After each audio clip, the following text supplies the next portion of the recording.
You guys ready?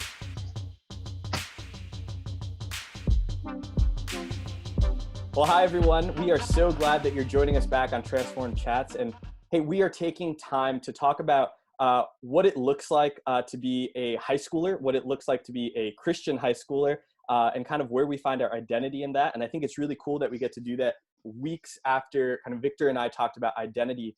And we have some awesome student leaders here who are joining us. You guys want to wave hello to everybody? Awesome. Love that. Well, guys, I'm so glad that you are joining us, that you've decided to kind of step in and just share your experience as a high schooler. My first question for you guys is, what pressures do you guys face being in high school? Not even being a Christian, but like what pressures do you feel being a high school student? Pressures that I feel, because I feel like I should go first. Definitely something that like I struggle with probably the most in high school is that I don't want to be the one to be left out. I constantly want to be like with people. I want to constantly be doing what they're doing, and overall I kind of think that I want to boost my reputation with what I'm doing. So if I'm seen doing this, then maybe I'll get more Instagram followers. If I'm seen doing this, maybe I'll get like cooler friends, stuff like that. So definitely temptations such as like drugs, partying, alcohol, normal public like high school stuff. And it is, pretty hard to face, but that's what I face. So. Yeah, cool, man. Thanks for sharing that.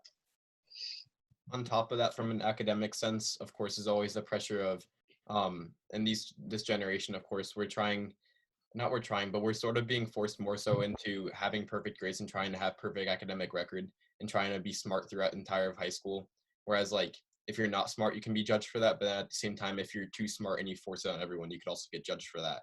So you have to try and find that middle ground. Yeah, I've experienced kind of like, I'm homeschooled, but even like some of my co-ops or something, like they'll like assign each other roles, and like if you like deviate from that role, you're weird for doing it. Like I was kind of like the class clown, and then suddenly I'd get super serious about a topic, and then everybody would be kind of weirded out by that, and just kind of going against what different people perceive to be normal. Yeah, I feel that.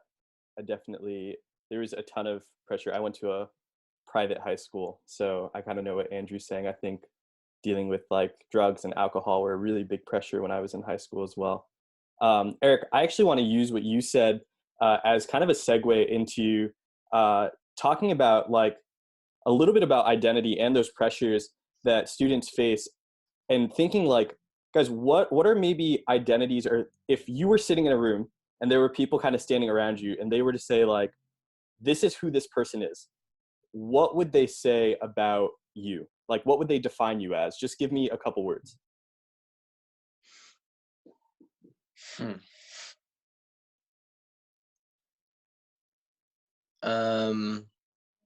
I think if my friends are watching this, I think that the best way that they would describe me is, I guess somebody who's like super goofy, but I guess, also like kind of spiritual. Like most of my friends consider me like that like church dude who like loves Jesus and stuff. And, that can be like, especially hard because of like persecution and stuff. And like, sometimes they like make fun of me. Sorry guys. But they make fun of me. They call me out. And I'm not saying, and I, especially for me, I feel as though I'm not the Christian dude, because as a Christ follower, I feel like I could be doing a whole lot better. But from their like point of view, they think like I'm the perfect like Christian. I follow like all the rules in the Bible and stuff. But, for me, that's just like not true. But I feel like that's what they see. Yeah, I feel about the same way about that as Andrew does. We both go to public high school in Monroe, Newtown area. So, I mean, it's a lot of the similar things. Where at least for me, like on top of that, it's also the somewhat nerd, somewhat athletic kid who doesn't stop talking about volleyball constantly. And that's certainly a big part of what's happened in the past like year or so. For me, mostly what they would probably say is sarcastic and nonsensical, yet somehow being able to do a complete 180 on a dime. So yeah. Zoe, you look like you were going to talk earlier. Well, I was just thinking because I was actually having to fill out a form for one of my teachers for a recommendation letter, and the first question was, what are 3 words you would use to describe yourself? And so I was like kind of thinking about it, and I was actually talking to a few of my friends, and I was just like, what words do you think describe me? Like, what would like first come to your mind? And some of the words I got were just like, obviously competitive. I'm a good listener, I'm kind, I'm just like sweet, and then for like in school and stuff, I'm just like, I don't know, they say I'm like calm, but I'm also really just helpful with like schoolwork and stuff. So that was just what was coming to my mind. Cool. Does anybody else want to kind of chime into that? I think for me, thinking about this, a lot of people would probably define me as kind, like Zoe, a bit very energetic and outgoing, and also just I do a lot of taekwondo, so I think a lot of people, when they think about me, they think about taekwondo, because pretty much anybody who like knows me in any sense knows that I have, a lot of my friends know that I have taekwondo and that I do it like a lot. So that would probably be something else that they would use to define me. Nice. Yeah. I think I don't see that in Eric. Is Eric actually a clown? Junior boys, does Eric ruin Yeah. something with his Yeah. clownness? He's the I wouldn't homie. think it ruins it, but that's always how we start. That's funny. Do you guys feel like even in those things, like are they true about you? I know that kind of some of you guys are saying like Zoe asked her friends. I've done that plenty of times where I'm like, shoot, I don't know how to describe myself. I'm just gonna ask my friends to define me. Do you guys feel like the things that people would say about you are partially true, maybe fully true, or maybe even completely far off? Yeah, I would say, at least from mine, I would say it's true. I know, at least, like, it doesn't necessarily define me per se, but I know at least like that's what some people think of me, because I'm not sure if you guys have seen the TikTok trend about like I'm the CEO of blank, but like you go around and you basically ask all your friends like, what am I the CEO of, and they'll respond, and those are basically the common responses I got. Guys, check Justin out on TikTok. Yeah. DJ, do you think what people think of you is typically true, or do you think that there might be like lies scattered in there? No, I think what people think of me is true, because I'm genuinely myself around everybody. Like, I'm kind-hearted and I treat everybody equally. Yeah. Cool. I think that's pretty true. Yeah. Do you guys feel like maybe your identities, even like within Fusion, might be different than what people see at school? I would say definitely, because I know, at least for me, like I also play keyboard, and you don't really see me playing keyboard at school, but nor do you see me doing schoolwork at Fusion most of the time. I always see Justin doing schoolwork at Fusion. Always. For me, that used to be the case, in the sense that, like I would, kind of flip-flop between how I acted with certain people, whether it be with friend groups or with my, schoolmates or stuff like that, and especially when I went to Fusion. But like more recently, it's become more consistent in how I am everywhere, just like because that's how, Laura's been calling me to work on myself. So. For me, I feel two-faced for sure, because at school I feel like I like to be validated, so I'm constantly like trying to seek approval from my friends at school, whether that's in my actions or like what I say. And I guess that's why I like Fusion so much, because when I go to Fusion, it kind of feels like that one place where I don't have to feel like validated. I don't like need to seek for approval, because, when I come before like these people, this group that like worship this God that like will always like continuously like validate you, it's like I don't have to like prove myself like God. He just loves me anyways. Yeah. So I like why like Fusion so much, because it's a place where I could gather with people and just like feel approved with them and not have to like really try.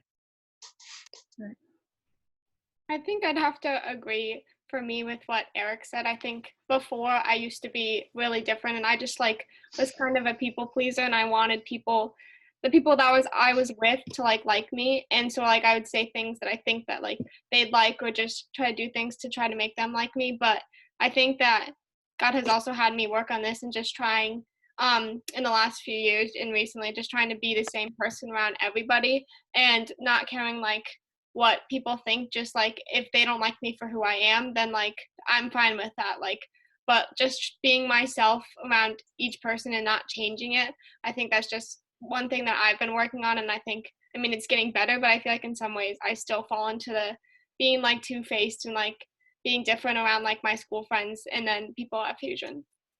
Yeah, I think I want to ask maybe Eric and Zoe especially, but if you guys want to weigh in too, what do you think, what kind of caused that? Was there a specific point where you were just like, or something that specifically happened where you were like, yeah, I don't want to kind of play this double role anymore? Mm.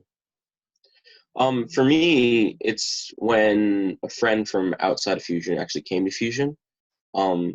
Because they said, hey, you acting pretty different here. Because the way it used to be is like I was extremely different with different groups. Like I would have different mannerisms, different way of speaking, and different way of acting. Like it was just like there was no consistency between how I would act with different people. But like, and I was called out on that, and that's what kind of made me see that I needed to work on myself in that way.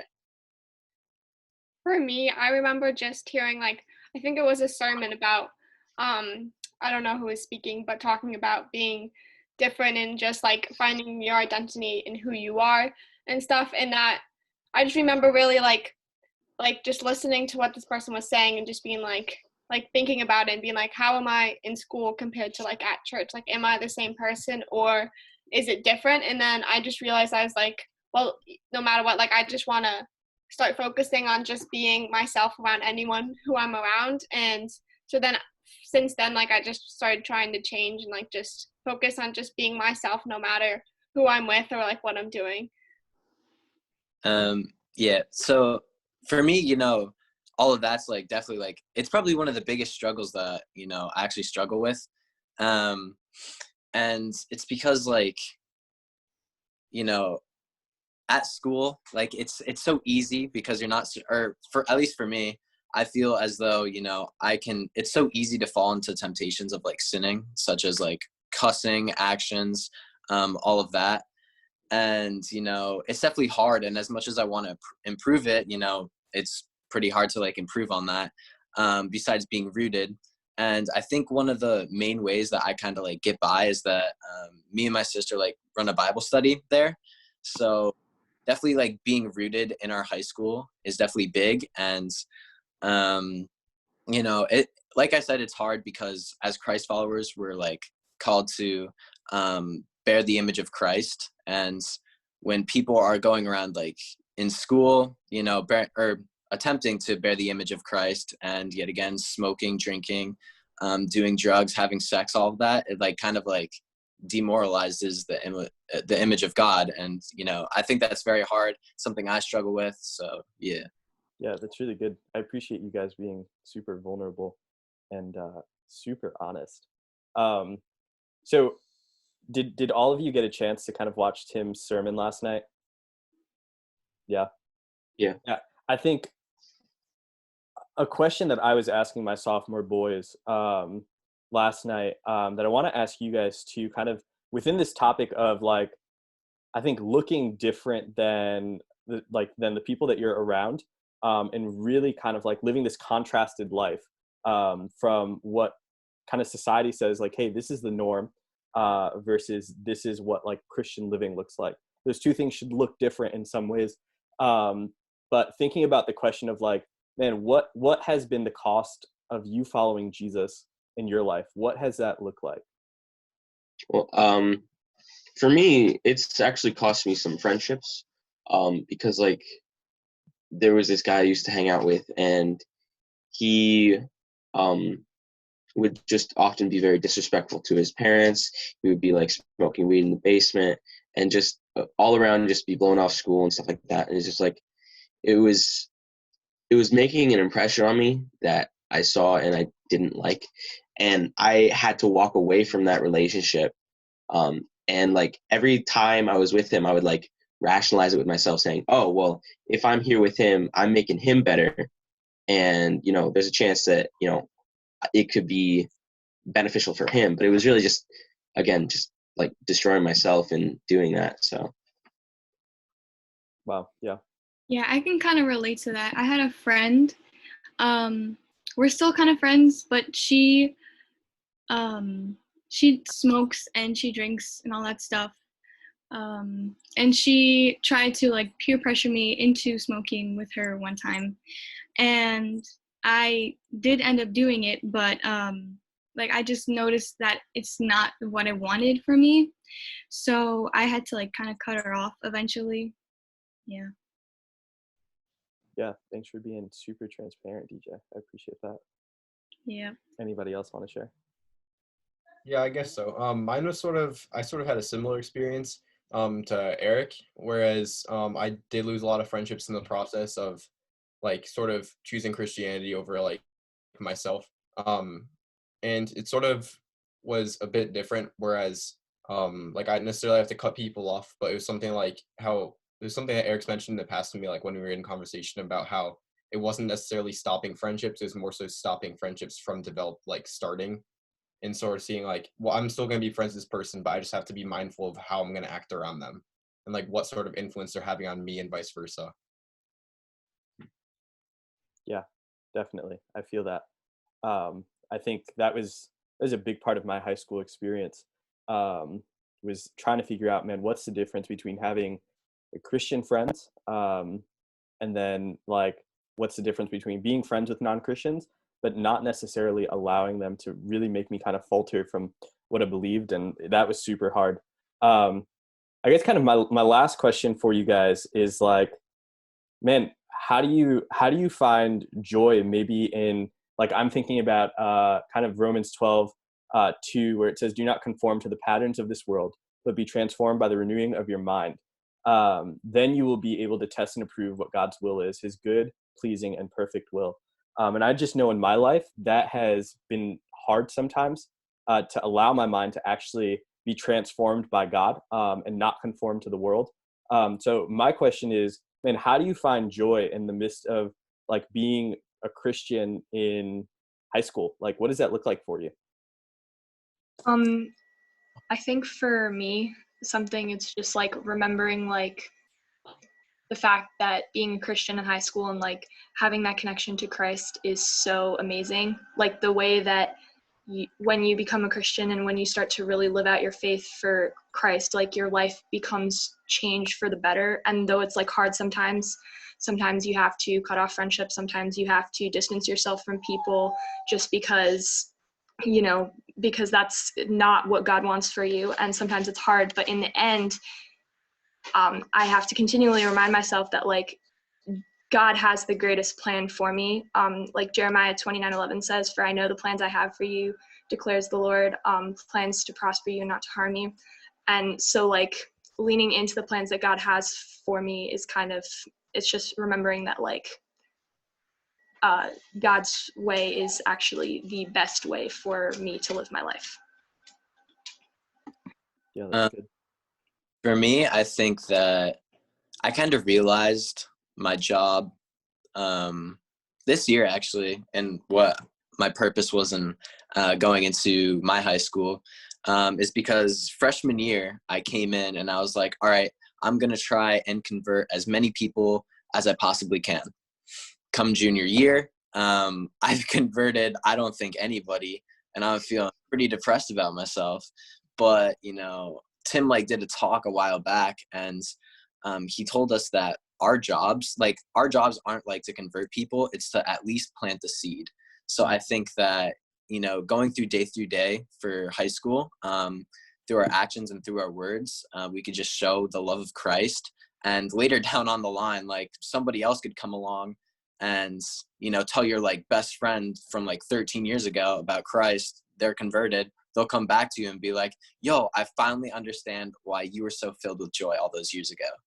And I think that's like my mission now, is to just, you know, be joyful in my actions, be joyful in what I say, be joyful in any situation, whether I'm on top of the mountain or like in the valley. And I think that like one of my favorite Bible verses actually like kind of wraps this up. It's Psalm 126, 1-2. And it says, when the Lord restored the fortunes of Zion, we were like those who dreamed. Our mouths were filled with joy, or our mouths were filled with laughter, and our tongues with songs of joy. And then it was said among all the nations, the Lord has done great things for them. Yeah.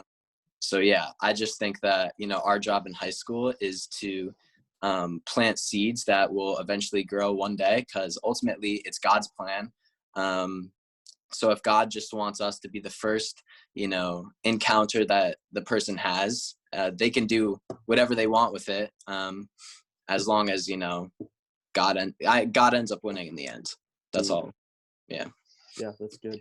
For me, I find joy in the fact that I am unburdened by these things that I've let go of, because like in the moment, yeah, sure, it might feel good, but then I later find myself with this weight on my shoulders thinking I shouldn't have done that, or it just feels wrong now.